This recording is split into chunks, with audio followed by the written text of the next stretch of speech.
اگر آپ عزاداری سمجھتے ہیں، کرتے ہیں عبادت سمجھ کر، تو ہر عبادت کا ڈھنگ یہ ہے کہ آخری نبی سے لو۔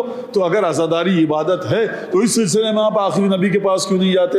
اگر عزاداری عبادت ہے، آپ ایک کسی ریبیلین یا کسی اصلاح طلب یا کسی پولیٹیکل ریفارمسٹ کی یاد منانے نہیں جمع ہوئے ہیں، آپ ہوچیمن کی یاد منانے جمع نہیں ہوئے ہیں، آپ نہرو جی گاندھی جی کی یاد منانے جمع نہیں ہوئے ہیں، آپ چیگوارا فیڈل کاسٹرو کی یاد منانے، ماؤ زیڈونگ کے چونلائی کی بات کرنے جمع نہیں ہوئے کہ صاحب انہوں نے کیا کیا، 80 لاکھ کا لشکر لے کر نکل گئے۔ سرکار ان باتوں کو سمجھیے اور ان باتوں کو ہضم کیجئے۔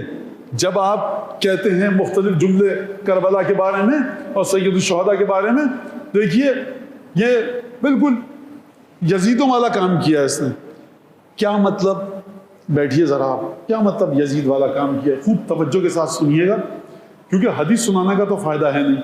سماعتوں کا حال یہ ہو چکا ہے، حدیث سمجھ میں آتی نہیں ہے، لہٰذا میں سماجی براہین اور دلائل کے ذریعے آپ کو بات سمجھاؤں۔ کیوں کیا؟ مولانا آپ کو پتہ ہے 50 اس نے معصوم بچوں کو مارا ہے، تو یہ حرملہ ہو گیا اور کیا، یعنی 50 بچے میرے اور آپ کے 6 مہینے کے ایک طرف، شہزادہ علی اصغر برابر ہو گئے۔ واہ سبحان اللہ، کیا کہنے اس منبر کے جس نے قوم کے ذہن میں یہ غلاظت بھر دی۔ نہیں مطلب 10 لاکھ بچے 6 مہینے کے تیر سے مارے، شہزادے کی طرح ذبح ہوئے 10 لاکھ بچے، تو اب تو کہہ دیجئے مولانا حرملہ۔ اب بھی انہوں نے 1 کروڑ بچے مارے 6 مہینے کے، اب تو کہہ دیجئے وقت کا حرملہ۔ نہیں 1 ارب بچے مارے، تمہارے کیلکولیٹر میں زیرو ختم ہو جائے نا، ایسٹرونومیکل فیگر آ جائے، تب بھی شہزادہ علی اصغر کے برابر نہیں ہو سکتے۔ آپ مجھے بتائیے، آپ اپنے کفن پہ کہتے ہیں تھوڑی سی تربت چھڑک دیں، خدا آپ کو زندہ رکھے، طول عمر دے، کیونکہ ہم چاہتے ہیں کفن پہ جوشن کبیر لکھنا، پنجتن کا نام کندہ کروانا، عقیق پہ زبان کے نیچے رکھنا ہے، یہ سب باتیں کیوں زبان کے نیچے کہتے ہیں؟ کہ آپ منکر نکیر کا جواب دینے میں آسانی نہیں۔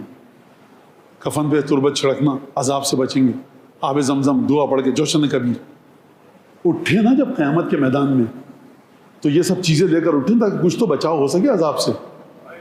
حدیث قصہ کچھ بھی پڑھنا بھیا، ائمہ سے کچھ بھی آئے قبر میں پڑھنا ہماری، ہم جب قیامت میں اٹھیں تو عذاب میں تخفیف ہو جائے یا بالکل ہی پاک ہو جائیں، ہے نا۔ آپ خدا کی بارگاہ کے سامنے جاتے ہیں، پروردگار منکر نکیر کو بھیجا، دیکھ میرے کفن پہ تربت ہے سید الشہداء ہے، کفن پہ جوشن کبیر ہے، زمزم کا پانی چھڑکا گیا، جریدتین پہلو میں رکھے گئے، قرآن رکھا گیا، میرے بچوں نے رات بھر بیٹھ کے قرآن پڑھا، حدیث قصہ مصائب سید الشہداء۔ اب پروردگار تجھے اور کیا چاہیے؟ ان کا واسطہ کچھ تو کمی کر دے۔ ہاں ٹھیک ہے، بات سمجھ میں آتی ہے، روایات میں آیا ہے۔ امام حسین نعوذ باللہ کس منزل پر ہیں تقوی کی؟ اگر سید الشہداء اس امامت کے مرحلے پر ہونے کے باوجود اپنے وجود پر ایسی چیزوں کو آویزہ کر رہے ہیں اور فرمانا ہے اس حال میں نانا کے سامنے جاؤں گا، نقل کفر کفر نباشد مثال ہے۔ کیا سید الشہداء نعوذ باللہ کوئی چھوٹا یا گناہ صغیرہ یا کبیرہ کیا تھا کہ جو شہزادے کے خون کو چہرے پہ ملا؟ کہا اس حال میں جاؤں گا۔ آپ اپنے کفن پہ تربت جھڑواتے ہیں، آپ اپنے کفن پہ جوشن کبیر لکھواتے ہیں کہ جب اٹھیں تو اس حال میں رسول خدا کے سامنے جائیں۔ سید الشہداء فرمانا ہے اس حال میں نانا سے ملاقات کروں گا۔ تو 10 ارب 10 کھرب کھرب بچے بھی اگر قتل ہو جائیں، یاد رکھیے عقائد کو اپنے ائمہ سے لیجئے، عقائد کو اپنے کتنے لوگوں کو کتنے دن پیاسا رکھ کے کوئی قتل کرے تو آپ کہیں یہ وقت کا یزید ہے۔ مولانا 10 لاکھ لوگوں کو اگر کوئی 3 دن پیاسا رکھے تو پھر وہ وقت کا یزید ہے۔